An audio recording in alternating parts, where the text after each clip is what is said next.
رسوله الكريم أما بعد فأعوذ بالله من الشيطان الرجيم بسم الله الرحمن الرحيم لا تقتلوا النفس التي حرم الله إلا بالحق صدق الله العظيم. برادران ملت اور حاضرین مجلس، آج آپ حضرات سوشل میڈیا پر سنتے ہیں کہ فلاں جگہ دہشت گردی ہو رہی ہے، فلاں جگہ دہشت گردی پھیلانے کی کوشش کی جا رہی ہے. آج دہشت گردوں نے اتنے لوگوں کو موت کے گھاٹ اتار دیا، اتنے لوگوں کی جانیں ضائع ہو گئی، اتنے املاک برباد ہو گئے، اور ان سارے کے سارے جرائم کا مجرم اسلام اور اسلام کے نام لیواؤں کو قرار دیا جا رہا ہے.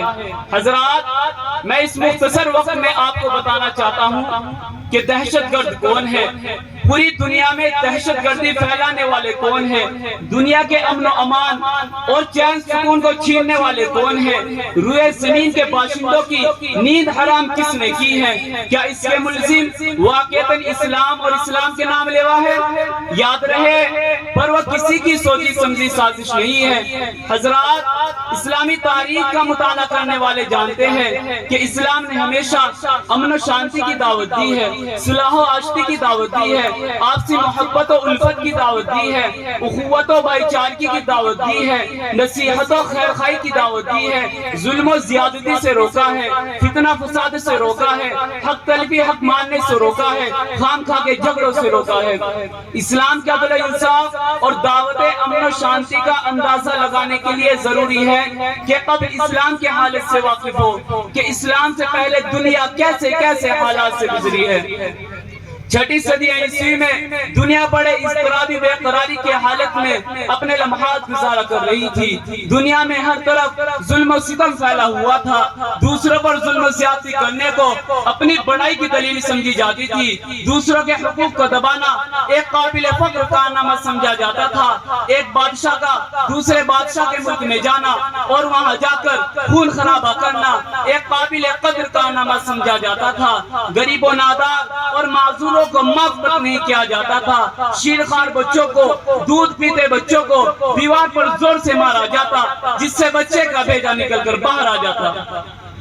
کیسر و کسریٰ کی تاریخ کسے معلوم نہیں، روم و ایران کی ویرانی کسے یاد نہیں، بخت نصر کے قتل عام سے کون واقف نہیں، چنگیز خان و ہلاکو کی بے دردی سے کون آشنا نہیں. الغرض پوری دنیا میں فساد ہی فساد پھیلا ہوا تھا، چاہے روم ہو یا ایران، پاکستان ہو یا ہندوستان، یوروپ ہو یا ایشیا، روئے زمین کا کوئی خطہ ایسا موجود نہیں تھا جہاں لوگ امن و شانتی کے ساتھ زندگی بسر کر رہے ہو. اسی حالت کو بیان کرتے ہوئے قرآن کریم نے فرمایا ظہر الفساد فی البر والبحر بما کسبت ایدی الناس.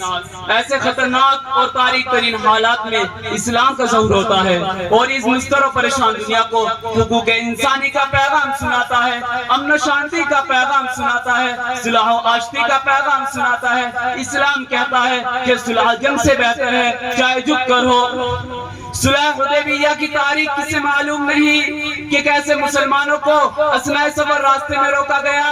قرآن کہتا ہے کسی کے حقوق کو پامال کرنا جائز نہیں، کسی کے املاک کو برباد کرنا جائز نہیں، کسی کو ناجائز قتل کرنا جائز نہیں، کسی پر ظلم و زیادتی کرنا فساد اور دہشت گردی ہے، اور اللہ تعالیٰ فساد اور دہشت گردی کو پسند نہیں کرتا. قرآن کریم کی ایک آیت امن و شانتی کی دعوت دیتی ہے اور دہشت گردی سے روکتی ہے، لیکن آج میڈیا کے ذریعے اسلامی تعلیمات کو مسخ کرنے کی کوشش کی گئی. اسے دنیا کے سامنے بدنام کیا گیا. جو امن و شانتی کا داعی تھا اسے دنیا کے سامنے مجرم بنا کر پیش کیا گیا اور لوگوں کو اس سے نفرت دلائی گئی. خیرت کا نام جنو رکھ دیا جنو کا خیرت، خیرت کا نام جنو رکھ دیا جنو کا خیرت، جو چاہے آپ کو حسن کرشمہ ساز کرے. لیکن میں پوچھنا چاہتا ہوں کہ اسلام کو بدنام کرنے والوں، اگر اسلام دہشت گرد مذہب ہے تو نبی صلی اللہ علیہ وسلم کے زمانے میں دہشت گردی کیوں نہیں؟ حضرت ابو بکر رضی اللہ عنہ کے زمانے میں دہشت گردی کیوں نہیں؟ حضرت عمر فاروق رضی اللہ عنہ کے زمانے میں دہشت گردی کیوں نہیں؟ حضرت علی حیدر رضی اللہ عنہ کے زمانے میں دہشت گردی کیوں نہیں؟ حضرت عثمان غنی رضی اللہ عنہ کے زمانے میں دہشت گردی کیوں نہیں؟ خلافت بنی امیہ کے زمانے میں دہشت گردی کیوں نہیں؟ مغلیہ سلطنت کے زمانے میں دہشت گردی کیوں نہیں؟ جبکہ ان کے پاس اس وقت طاقت تھی، قوت تھی، وہ دنیا کو توہ پالا کر سکتے تھے، مگر جبکہ آج وہ کمزور ہو چکے ہیں، ان کی حکومتیں ختم ہو چکی ہے، وہ محکومی اور مخلوق الحال زندگی بسر کر رہے ہیں، تو ان پر دہشت گردی کا الزام کیوں لگایا جا رہا ہے؟ کیا اس کے پیچھے کوئی سوچی سمجھی سازش اور طے شدہ پلاننگ نہیں ہے؟ آج روئے زمین کے مسلمانوں کے خون سے ہولی کھیلی گئی،